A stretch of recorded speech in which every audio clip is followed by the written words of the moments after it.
तो भारत शक्ति युद्धाभ्यास के दौरान तीनों सेनाएं अपनी स्वदेशी शक्ति का भी प्रदर्शन करेंगी।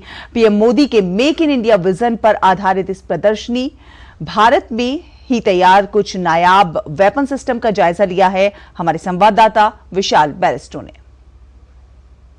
एयरफोर्स ने 11 ऐसी चीजों को सब्स्टिट्यूट करके भारत में बनाया है जो पहले इंपोर्ट होती थी, लेकिन अब हम अपनी फौजों के लिए खुद बना रहे हैं। आप देखेंगे पहले यह है रफाल का डिकॉय, जिसमें युद्ध में हमें डिकॉय यूज करने पड़ते हैं जिससे एनिमी कंफ्यूज हो जाए और we can create some dilution in the enemy targeting.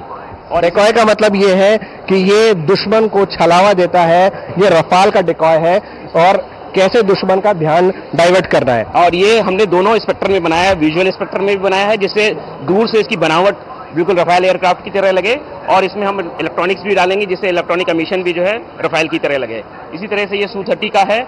हमें ये पॉड जो था पहले ग्राउंड में लगाते थे और उसको निकालने और लगाने में 5 घंटे लगते थे, लेकिन ये हमने जो तकनीक बनाई है इससे सिर्फ आधे घंटे में काम हो जाता है, तो हमने करीब 4.5 घंटे के मैन आवर बचाए हैं। इनका इंजन स्टार्टिंग यूनिट को टेस्ट करने के लिए एक टेस्टर हमने बनाया जो इंडिजिनियस बनाया। पहले ये सारे सिस्टम रशिया में जाते थे टेस्टिंग के लिए, अब इंडिया में टेस्ट करने लायक हमने टेस्टर बना दिया। इससे 4 करोड़ रुपए का इंडिया का बचत हो रहा है। ये जगुआर स्टार्टिंग से सिस्टम टेस्टर इसलिए है कि हमारा जो 35 साल पुराना जो टेस्टर जहाज है वो उसके एक्सपीरियंस के बरतो हमने आइडेंटिफाई किया कि स्टार्टिंग के टाइम पे जो भी कमियां आ रही हैं जो निर्माता द्वारा भी सोचा नहीं गया, उसके लिए आइडेंटिफाई करने के लिए हमने टेस्टर बनाया।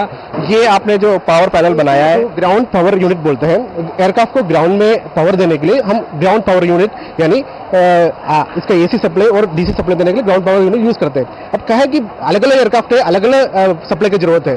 अपने 1 CMD इंडियन एयरफोर्स का 1 CMD ने एक ऐसे जीपीयू बनाया, ग्राउंड पावर यूनिट बनाया जो सारे एयरक्राफ्ट को पावर सप्लाई दे सकते हैं। तो ऐसे अभी क्या है कि हम इंपोर्ट कर रहे हैं कि राफेल इंपोर्ट कर लिया, AN-32 है हमारे पास आई है, इसके लिए अलग अलग जो पावर सप्लाई का जो जरूरत है वो खत्म हो गया। अभी एक particular 1 single universal GPU Indian air force से सारे एयरक्राफ्ट को पावर सप्लाई दे सकते हैं। ये अग्निवीर वायु ऐप है और इसमें देखें पावर एंड एयरक्राफ्ट कंडीशनिंग के लिए अगर हम देखेंगे तो ये उनके प्रेसीज हैं, रीडिंग मटेरियल हैं।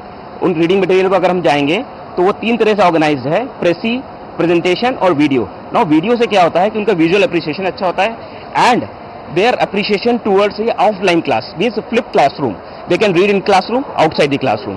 आपके सेक्शन में कितने चीजें आपने बनाई है जो यहाँ शोकेस की गई है? ये हमने एयरफोर्स में तो काफी सारी चीजें बनाई गई हैं, लेकिन उसमें से 11 चीजें सेलेक्ट की गई हैं। हमारी डायरेक्टरेट है एयर हेडक्वार्टर में, उन्होंने उसमें से 11 आइटम सेलेक्ट किए हैं जो यहाँ पर डिस्प्ले किए गए हैं। अगर आप कुछ का नाम लेना चाहें तो? हाँ, जैसे कि मैंने आपको दिखाया था रफाल का डिकॉय, Su-30 का ऑफलाइन टेस्टिंग, similarly the आपके drone detection system, there is a video recognition, there are the certain testers made by the Tetras। 11 चीजें जो खास तौर से चुन के यहाँ पर लाई गई हैं और ये बताता है कि भारतीय वायुसेना भी तेजी से आगे बढ़ रही है, अपनी टेक्नोलॉजी को डेवलप कर रही है और ये कमाल हुआ है हमारे पीएम का जो विजन है मेक इन इंडिया का।